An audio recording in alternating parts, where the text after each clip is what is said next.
धन की मनोविज्ञान, शहरी लोगों के लिए एक रोचक संक्षेप। मनोविज्ञान की पुस्तक धन का मनोविज्ञान, द साइकोलॉजी ऑफ मनी के कुछ महत्वपूर्ण सारांश हिंदी भाषा में भारत के शहरी लोगों के लिए। धन एक मानसिक खेल है। धन कैसे काम करता है और हम इसे कैसे प्रबंधित करते हैं, ये हमारे विचारों और व्यवहारों से बहुत अधिक प्रभावित होता है।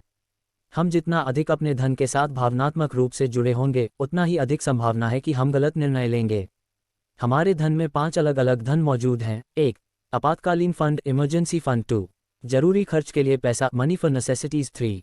मनचाही चीजों के लिए पैसा, मनी फॉर लग्जरीज। 4. निवेश के लिए पैसा, मनी फॉर इन्वेस्टमेंट्स। 5.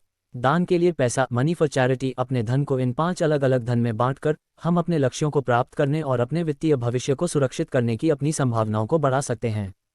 धन का मतलब अलग अलग लोगों के लिए अलग अलग चीजें हैं। कुछ लोगों के लिए धन का मतलब सुरक्षा है, दूसरों के लिए इसका अर्थ है स्वतंत्रता, और फिर कुछ ऐसे लोग हैं जो धन को सफलता की एकमात्र मापक मानते हैं।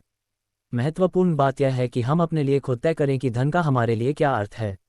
धन एक उपकरण है, धन एक लक्ष्य नहीं है, बल्कि एक ऐसा उपकरण है जिसका उपयोग हम अपने लक्ष्यों को प्राप्त करने के लिए कर सकते हैं।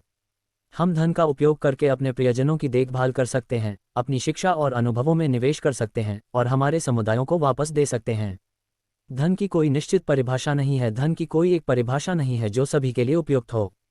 धन की परिभाषा प्रत्येक व्यक्ति के व्यक्तिगत लक्ष्यों, मूल्यों और विश्वासों के आधार पर अलग अलग होगी। नीचे कुछ अतिरिक्त सारांश दिए गए हैं जो भारत के शहरी लोगों के लिए विशेष रूप से प्रासंगिक हो सकते हैं। भारत में आय असमानता बढ़ रही है। भारत में आय असमानता हाल के वर्षों में बढ़ी है, जिसके परिणामस्वरूप एक छोटा सा धनी वर्ग और एक बहुत बड़ा गरीब और मध्यम वर्ग पैदा हुआ है। शहरी लोगों के लिए ये सुनिश्चित करना महत्वपूर्ण है कि उनके पास एक मजबूत वित्तीय योजना हो ताकि वे इस असमानता से बच सकें और अपने वित्तीय भविष्य को सुरक्षित कर सकें। भारत में मध्यम वर्ग बढ़ रहा है। भारत में मध्यम वर्ग का तेजी से विस्तार हो रहा है, जो देश की अर्थव्यवस्था के लिए एक अच्छा संकेत है। हालांकि मध्यम वर्ग के लोगों के लिए ये भी महत्वपूर्ण है कि वे अपने वित्तीय भविष्य की योजना बनाएं और अपने धन को बुद्धिमानी से प्रबंधित करें। भारत में निवेश के कई अवसर मौजूद हैं, जैसे कि रियल एस्टेट, शेयर बाजार और म्यूचुअल फंड। हालांकि निवेश करने से पहले ये सुनिश्चित करना महत्वपूर्ण है कि आप अपने जोखिम सहनशीलता को समझते हैं और आप जिस प्रकार के निवेश कर रहे हैं उस पर शोध किया है। भारत में वित्तीय साक्षरता की कमी एक बड़ी समस्या है। इसका मतलब है कि बहुत से लोग अपने धन को बुद्धिमानी से प्रबंधित करने के तरीके से अनजान हैं।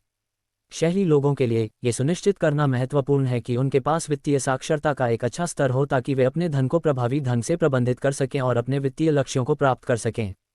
मुझे आशा है कि ये सारांश आपको उपयोगी लगे होंगे। कृपया ध्यान दें कि ये सिर्फ कुछ ही सारांश हैं और धन के मनोविज्ञान पुस्तक में बहुत अधिक जानकारी शामिल है।